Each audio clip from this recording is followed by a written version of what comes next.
Some of you may have heard that the Disney Corporation is responsible for at least one real, live ghost town.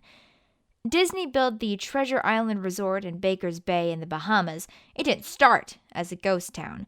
Disney's cruise ships would actually stop at the resort and leave tourists there to relax in luxury. This is a fact. Look it up. Disney blew $30 million on the place. Yes, $30 million. Then they abandoned it. Disney blamed the shallow waters, too shallow for their ships to safely operate, and there was even blame cast on the workers, saying that since they were from the Bahamas, they were too lazy to work a regular schedule. That's where the factual nature of their story ends. It wasn't because of sand, and it obviously wasn't because foreigners are lazy. Both are convenient excuses. No, I sincerely doubt those reasons were legitimate. Why don't I buy the official story? Because of Mowgli's Palace. Near the beachside city of Emerald Isle in North Carolina, Disney began construction of Mowgli's Palace in the late 1990s.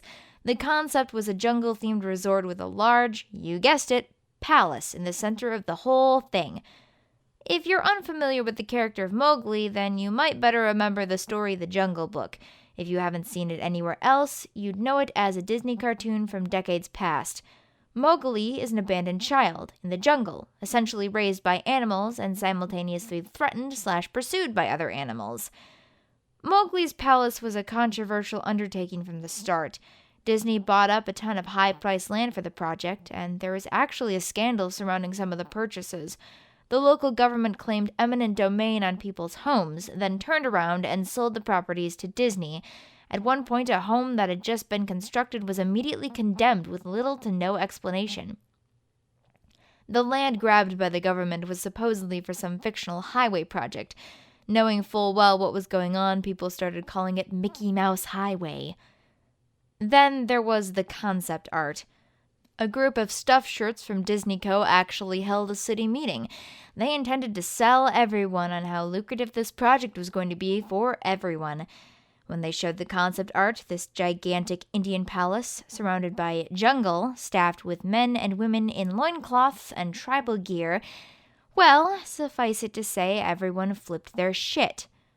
We're talking about a large Indian palace, jungle, and loincloths not only in the center of a relatively wealthy area, but also a somewhat xenophobic area of the southern USA. It was a questionable mix at that point in history. One member of the crowd tried to storm the stage, but he was quickly subdued by security after he managed to break one of the presentation boards over his knee. Disney took that community and essentially broke it over its knee as well. The houses were razed, the land was cleared, and there wasn't a damned thing anyone could do or say about it.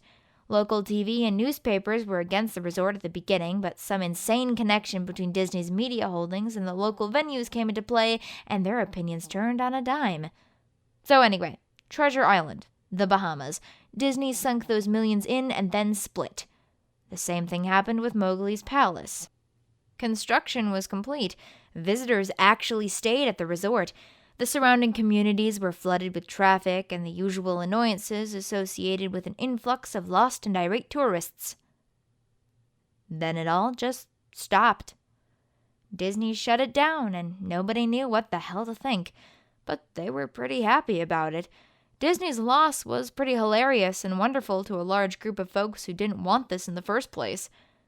I honestly didn't give the place another thought since hearing it closed over a decade ago. I live maybe 4 hours from Emerald Isle, so really I only heard the rumblings and didn't experience any of it firsthand. Then I read this article from someone who had explored the Treasure Island Resort and posted a whole blog about all the crazy shit he found there. Stuff just left behind. Things smashed, defaced, probably ruined by the disgruntled former employees who had lost their jobs. Hell, the locals from all around probably had a hand in wrecking that place. People there felt just as angry about Treasure Island as folks here did about Mowgli's Palace. Plus, there were rumors that Disney had released their aquarium stock into the local waters when they closed, including sharks. Who wouldn't want to take a few swings at some merchandise after that? Well, what I'm getting at is that this blog about Treasure Island got me thinking. Even though many years had passed since its closing, I figured it might be cool to do some urban exploration at Mowgli's palace, take some photos, write about my experience, and probably see if there was anything I could take home as a memento. I'm not going to say I wasted no time in getting there, because honestly it took me another year after I first found that Treasure Island article to get around to going up to Emerald Isle. Over the course of that year, I did a lot of research on the Palace Resort. Or rather, I tried to. Naturally, no official Disney site or resource made any mention to the place. That had been scrubbed clean. Even odder, however, was that nobody before myself had apparently thought to blog about the place or even post a photo. None of the local TV or newspaper sites had one word about the place, though that was to be expected since they'd all swung Disney's way. They wouldn't be out there lauding their embarrassment, you know? Recently, I learned that corporations can actually ask Google, for example, to remove links from search results, basically for no good reason. Looking back, it's probably not that nobody spoke of the resort, but rather their words were made inaccessible. So, in the end, I could barely find the place. All I had to go on was an old-as-hell map I'd received in the mail back in the 90s. It was a promotional item sent out to people who had recently been to Disney World, and I guess since I'd been there in the late 80s, that was recent.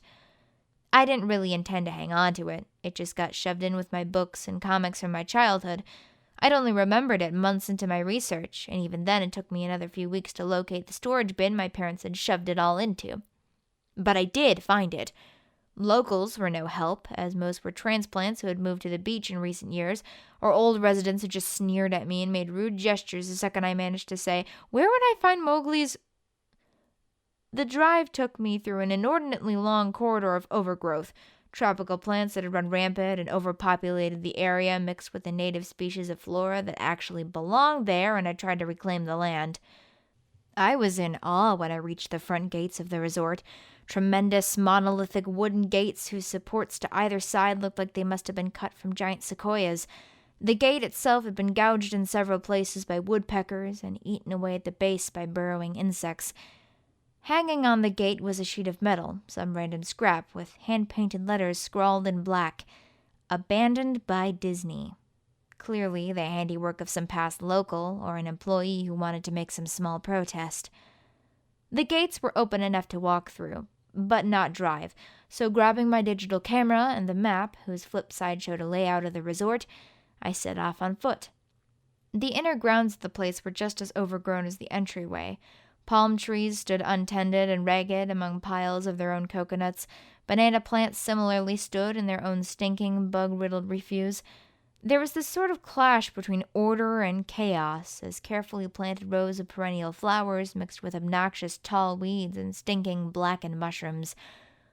All that remained of any outdoor structures were broken, rotting wood and various charred bits of unidentifiable material.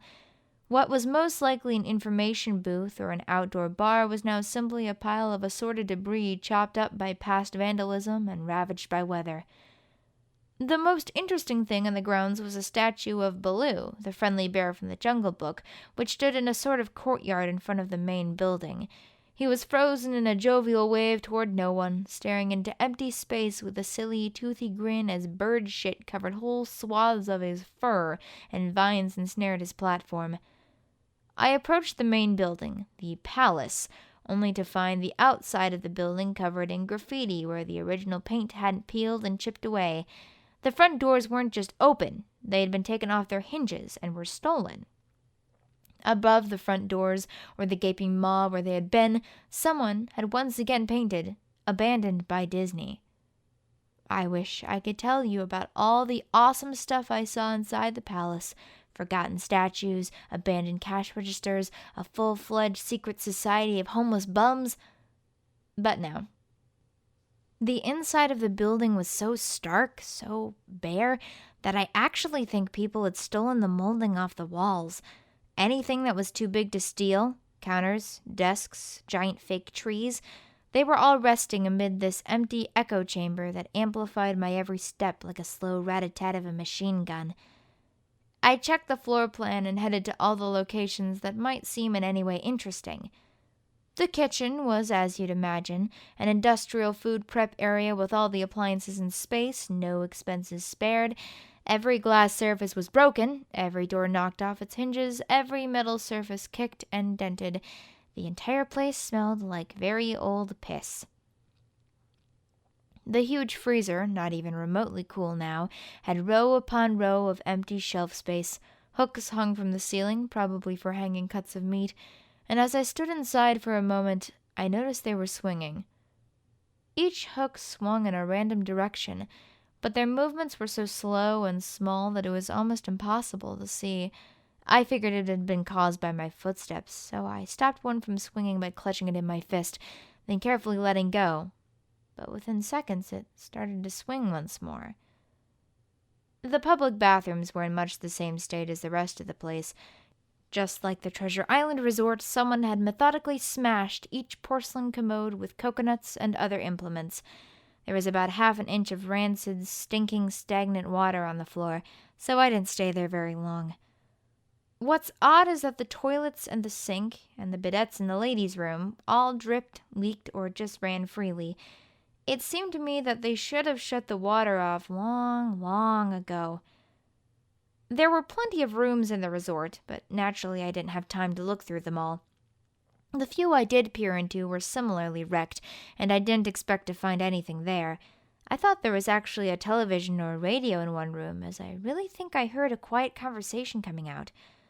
Though it was like a whisper, probably my own breathing echoing in the silence, or just another case of flowing water playing tricks on my mind. This is what it sounded like. I don't believe it. I didn't know that. I didn't know that. Your father told you.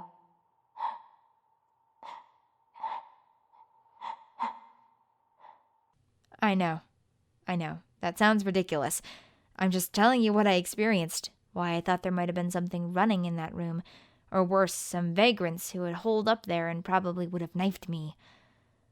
At the front doors of the palace again, I figured I hadn't found anything of note and had wasted the trip up.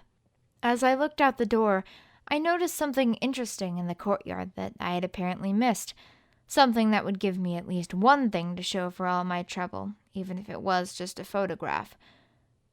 There was a lifelike statue of a python, maybe 50 feet long, coiled up and sunning itself on a pedestal right in the center of the area. It was almost time for the sun to start setting, so the light fell onto the object in the perfect way for a photograph. I approached the python and snapped a picture. Then I stood on my toes and snapped another. I moved closer again to get the detail on its face. Slowly, casually, the python lifted its head, looked directly into my eyes, turned, and slithered off the pedestal, across the grass, and into the trees. All 50 feet of it. Its head long disappeared into the woods before its tail even left the sunning spot. Disney had released all their exotic animals onto the grounds.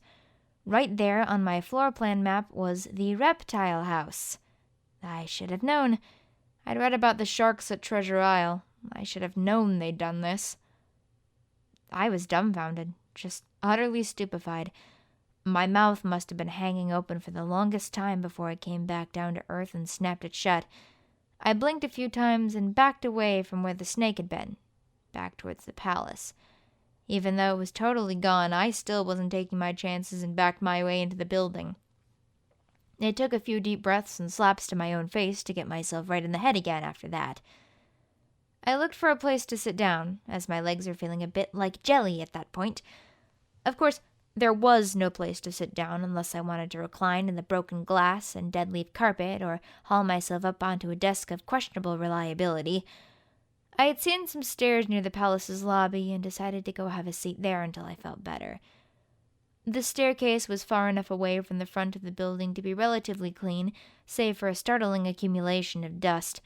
I pulled a wedge of metal off the wall, once again painted with the "Abandoned by Disney" motto I'd become accustomed to. I placed the wedge in the stair and sat down on it to keep it at least somewhat clean.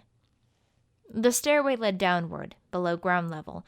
Using my camera flash as a sort of improvised flashlight, I could see that the staircase ended in a metal mesh door with a padlock. A sign on the door, a real sign, read, Mascots only, thank you. This perked up my spirits a little bit, for 2 reasons. 1, a mascots only area would have definitely had some interesting stuff back in the day. 2, the padlock was still in place. Nobody had gone down there. Not the vandals, not the looters, nobody. This was the one place I could actually explore and perhaps find anything interesting to photograph or wantonly steal. I had come to the palace essentially agreeing with myself that it was okay to take anything I wanted because, hey, abandoned. It didn't take much to bust the lock. Well, actually, that's wrong. It didn't take much to bust the metal plate on the wall that the padlock was hooked to. Time and decay had done much of the work for me, and I was able to bend the metal plate enough to pull the screws out of the wall, something nobody else had apparently thought of or hadn't been able to do at the time.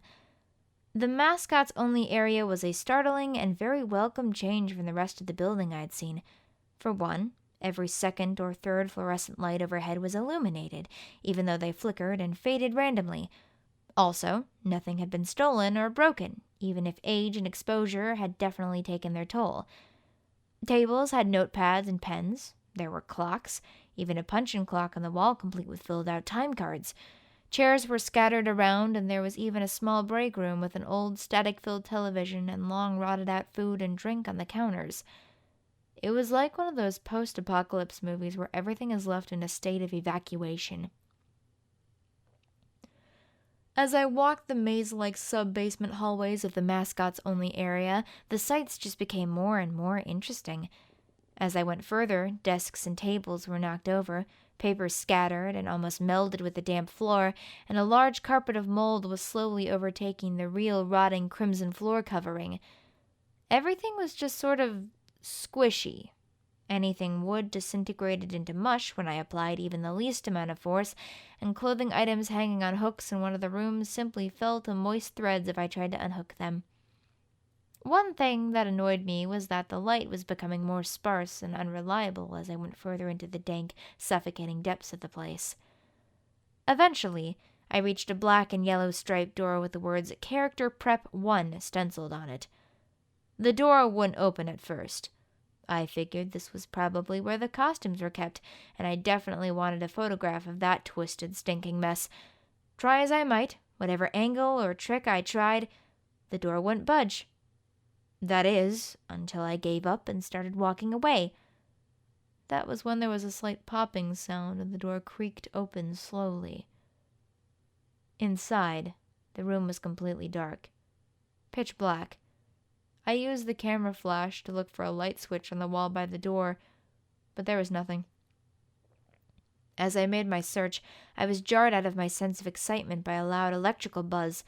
Rows of lights overhead suddenly flashed to life, flickering and fading in and out like the rest I had passed. It took a second for my eyes to adjust, and it seemed like the light was going to just keep getting brighter until all the bulbs popped. But just when I thought it would reach that critical stage, the lights dimmed a bit and steadied. The room was exactly as I had pictured it. Various Disney costumes hung on the walls, fully put together like strange cartoon cadavers hung from invisible nooses. There was an entire rack of loincloths and native clothes on hangers toward the back. What I found odd, and what I wanted to photograph right away, was a Mickey Mouse costume at the center of the room. Unlike the other costumes, it was lying on its back in the center of the floor like a murder victim. The fur on the costume was rotten and shedding, creating bare patches. What was even more odd, however, was the color of the costume. It was like a photo negative of the actual Mickey Mouse. Black where he should be white, and white where he should be black. His normally red pants were light blue. The sight was off-putting enough that I actually postponed photographing the thing until last. I took a picture of the costumes hanging on the walls, upward angles, downward angles, side shots to show an entire row of frozen, putrid cartoon faces, some with plastic eyes missing. Then I decided to stage a shot, just one of the bedraggled character heads and the slick, grimy floor. I reached for the headpiece of a Donald Duck costume and carefully removed it so the thing wouldn't fall apart in my hands. As I looked into the face of the wide-eyed, moldering head, a loud clattering sound made me jump with fright.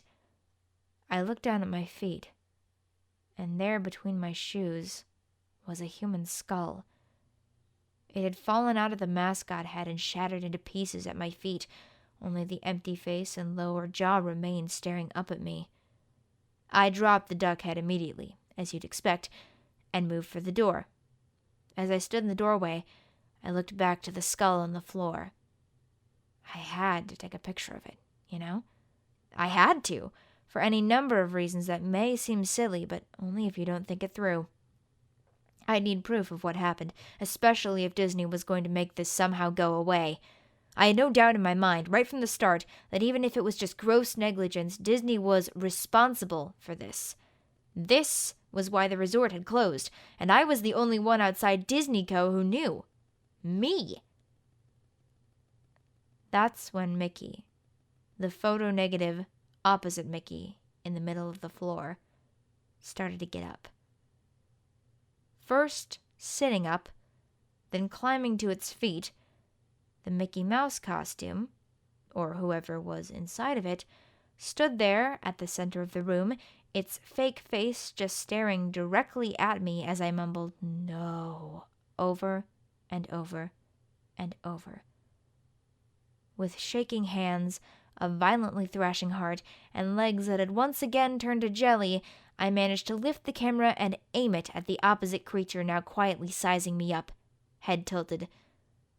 The digital camera screen displayed only dead pixels in the shape of the thing. It was a perfect silhouette of the Mickey costume. As the camera moved in my unsteady hands, the dead pixels spread, marring the screen wherever Mickey's outline moved to.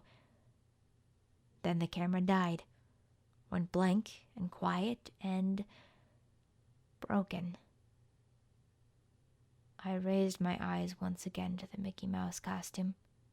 "Hey," it said in a hushed, perverted, but perfectly executed Mickey Mouse voice. "Wanna see my head come off?"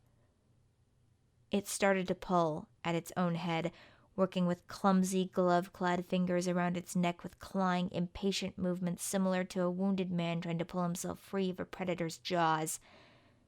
As it worked its digits into its neck, so much blood.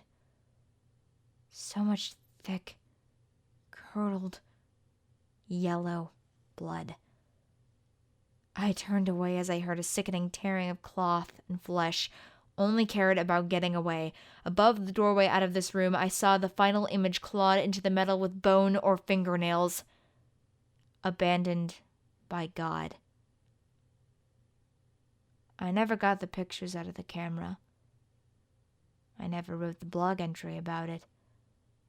After I ran from that place, fled for my sanity, if not my very life, I knew why Disney didn't want anyone to know about this place. They didn't want anyone like me getting in. They didn't want anything like that getting out.